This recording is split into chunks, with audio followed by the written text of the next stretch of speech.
नमस्कार दोस्तों, मैं नवीन गुप्ता आप सभी का अपने इस वीडियो में स्वागत करता हूं। दोस्तों, आज हम बात करने वाले हैं कृष्ण जन्माष्टमी के बारे में कि आखिर कृष्ण जन्माष्टमी क्यों मनाई जाती है, इस साल कब मनाई जाएगी और यह कैसे मनाई जाएगी। साथ ही कृष्ण जन्माष्टमी के दिन व्रत रखने के क्या फ़ायदे हैं, इसका क्या महत्व है, इस बारे में भी हम चर्चा करने वाले हैं।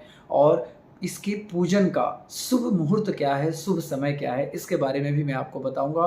तो पूरी जानकारी के लिए वीडियो को पूरा देखिए और वीडियो अच्छा लगे तो इस वीडियो को लाइक करें, शेयर करें और चैनल को सब्सक्राइब करें। तो चलिए शुरू करते हैं। कृष्ण जन्माष्टमी, जैसा कि नाम से ही स्पष्ट है कि इस दिन भगवान श्री कृष्ण का जन्म दिवस मनाया जाता है। दोस्तों, भगवान श्री कृष्ण का यह जन्म दिवस केवल भारत ही नहीं बल्कि विश्व के कई अनेक देशों में मनाया जाता है। लगभग 150 से भी ज़्यादा देशों में भगवान श्री कृष्ण के भक्त हैं और उनके जन्मोत्सव को बड़े ही धूमधाम के साथ मनाते हैं। आज भगवान श्री कृष्ण की जो महिमा है वह दोस्तों अंतर्राष्ट्रीय सीमाओं को पार कर 7 समुंदर पार पहुंच गई है। इसका सबसे बड़ा एग्जाम्पल है इस्कॉन टेम्पल। दोस्तों, इनके 150 से भी ज्यादा देशों में भगवान श्री कृष्ण को समर्पित बहुत बड़े बड़े मंदिर हैं, जिनके माध्यम से भगवान श्री कृष्ण की महिमा 7 समुंदर पार भी पहुंच रही है।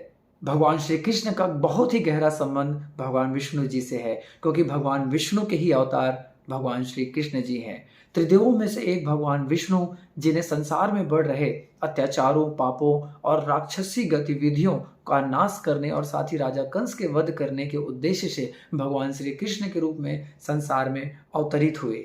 भगवान श्री कृष्ण जी का जन्म द्वापर युग में भाद्रपद मास के कृष्ण पक्ष की अष्टमी तिथि को बुधवार को रोहिणी नक्षत्र में मध्य रात्रि 12 बजे मथुरा नगरी में राक्षसी राजा कंस के कारागाह में माता देवकी और वसुदेव के पुत्र के रूप में हुआ।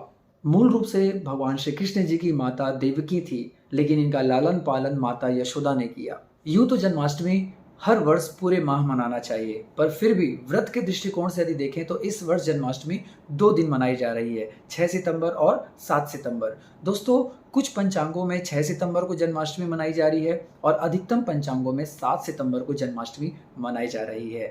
अष्टमी तिथि, रोहिणी नक्षत्र और चंद्रमा का वृषभ राशि में होना, इन सारी चीजों को यदि देखें तो 7 सितंबर को ही जन्माष्टमी मनाई जानी चाहिए। वृंदावन में 7 सितंबर को ही जन्माष्टमी मनाई जा रही है। एक बात और भी ध्यान रखने वाली है कि हम भगवान श्री कृष्ण जी का प्राकट्य नहीं बल्कि उनका जन्मोत्सव मनाते हैं और इस हिसाब से भी 7 सितंबर को ही जन्मोत्सव मनाया जाना चाहिए और व्रत की दृष्टिकोण से 7 सितंबर बहुत ज़्यादा शुभ दिन है।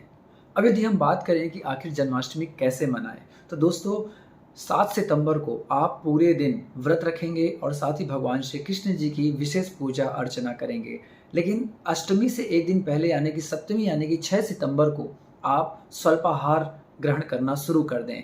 आप सात्विक भोजन ग्रहण करना शुरू कर दें। 6 सितंबर से ही आप ना तो अन्न ग्रहण करें और ना ही नमक से बना कोई पदार्थ लें, बल्कि मैं तो ये भी कहूँगा कि आप खट्टे पदार्थों का भी सेवन ना करें, आप लहसुन प्याज का भी सेवन ना करें, क्योंकि इन चीज़ों के सेवन करने से आपकी ऊर्जा नीचे बहती है, मूलाधार चक्र की ओर बहती है और यदि ऐसा होता है तो आप भगवत प्राप्ति की मार्ग में आपके लिए ये बाधा उत्पन्न करेगा। इसलिए यदि आपको अपनी ऊर्जा का ऊर्ध्वगमन करना है और भगवत प्राप्ति की मार्ग की ओर अग्रसर होना है तो दोस्तों आपको 6 सितंबर से ही सात्विक भोजन का अनुसरण करना चाहिए और आपको स्वल्पाहार लेना चाहिए, ताकि आप बेहतर तरीके से इस व्रत का पालन कर सकें। अष्टमी के दिन यानी कि 7 सितंबर को आप ब्रह्म मुहूर्त में लगभग 3:30 से 4 के आसपास आप उठ जाएं और उठने के बाद जल में काला तिल डालकर आप उससे स्नान करें।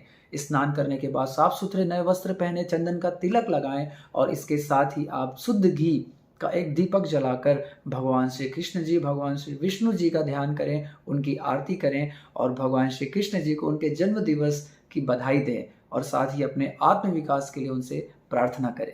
इसके बाद तुलसी माता में जल डालकर उनकी पूजा करें, गौ माता की पूजा करें। सूर्य भगवान में जल अर्पण करने के बाद अपने गुरुदेव और माता पिता को स्मरण कर व्रत का शुभारंभ करें। व्रत के पूरे दिन फलाहार लें, सात्विक भोजन लें, सूखे मेवे का सेवन करें और विशेष रूप से नमक और अन्न का ग्रहण ना करें। शाम को भगवान श्री कृष्ण जी का स्नान कराएं, अभिषेक कराएं और उन्हें सुंदर सुंदर वस्त्र पहनाएं। घर को बहुत ही अच्छे तरीके से सजा दें, उनके पलने को सजाकर उन्हें बैठा दें, उनके हाथों में बांसुरी रख उनको मोर मुकुट पहना दें। इसके बाद भोग के लिए खीरा, ककड़ी, माखन, मिश्री, दूध, दही की व्यवस्था करें और साथ ही घर पर ही धनिया पंजीरी का प्रसाद बनाएं और तुलसी का पत्ता डालकर ठाकुर जी को भोग लगाएं और भगवान श्री कृष्ण जी का विशेष पूजा पाठ करें। दोस्तों 7 और 8 सितंबर की मध्य रात्रि 12:02 से लेकर 12:48 तक शुभ मुहूर्त है भगवान श्री कृष्ण जी के जन्मोत्सव के पूजन अर्चन के लिए। तो दोस्तों शाम से ही आप भगवान श्री कृष्ण जी का कीर्तन भजन करें, उनका ध्यान करें और रात्रि को उनका जन्मोत्सव मनाएं। शाम से ही भारत के हर गांवों, हर शहरों में एक मटकी में दूध, दही, मक्खन भरकर उसे टांग दिया जाता है और बाल गोपालों के द्वारा उसे फोड़ा जाता है और ऐसा करके कृष्ण जन्माष्टमी को बहुत ही धूमधाम से मनाया जाता है। दोस्तों कृष्ण जन्माष्टमी की रात को सिद्धि रात्रि के रूप में भी जाना जाता है। इस रात्रि को साधक, सन्यासी, जो शिष्य होते हैं वे रात भर जगकर साधना करते हैं, कृष्ण जन्मोत्सव को बड़े ही धूमधाम के साथ मनाते हैं, कीर्तन भजन करते हैं और भक्ति की पराकाष्ठा पर पहुंचते हैं। भगवान श्री कृष्ण जी की, भगवान श्री विष्णु जी की अपार कृपा सभी पर बरसती है। जो इस रात्रि को जागरण करते हैं, जो इस रात्रि को जागरण करके बाल गोपालों के उस दृश्य को देखते हैं, तो निश्चित ही उनकी कृपा बरसती है।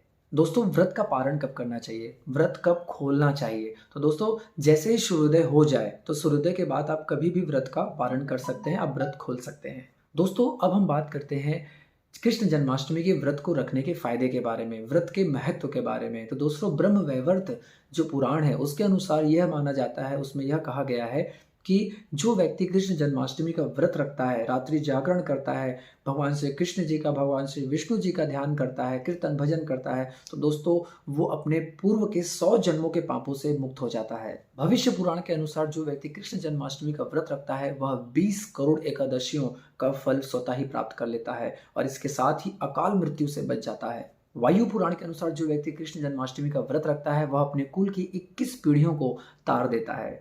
तो दोस्तों अब हम बात करते हैं सबसे मेन बात पर कि आखिर भगवान श्री कृष्ण के जन्मोत्सव का जो पूजन अर्चन है उसका शुभ मुहूर्त क्या है, उसका शुभ समय क्या है। तो दोस्तों रात्रि 12:02 से लेकर रात्रि 12:48 के बीच यदि आप भगवान श्री कृष्ण के जन्मोत्सव को मनाते हैं तो यह सबसे शुभ माना जाएगा।